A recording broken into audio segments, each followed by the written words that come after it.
In today's video, I'm going to teach you how to stop Microsoft OneNote from running at startup.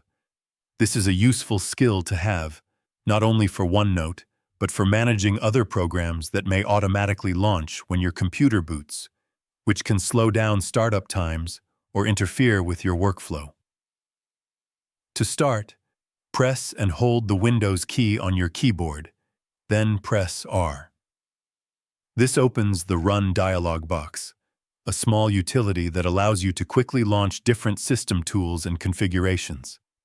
In the Run box, type msconfig, which stands for Microsoft System Configuration, and click OK.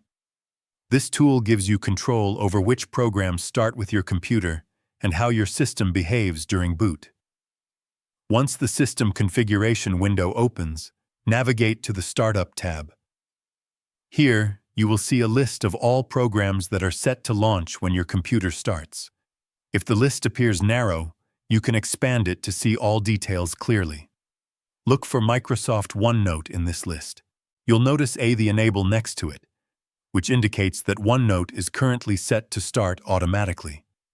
To stop OneNote from launching at startup, simply select the OneNote and go to the right bottom of the Windows, then click Disable OneNote from starting with your computer.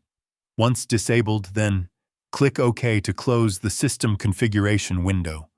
A prompt will appear letting you know that these changes will take effect the next time you restart your computer. You can choose to restart immediately or exit without restarting.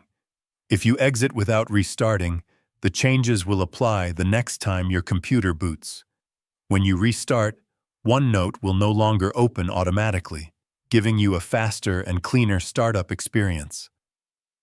This method is not only effective for OneNote, but can also be used to manage other programs that you don't want running automatically.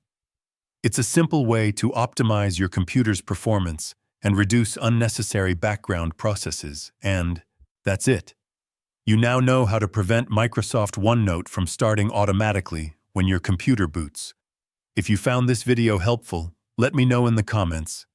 Give it a like, subscribe to the channel, and don't forget to hit the notification bell.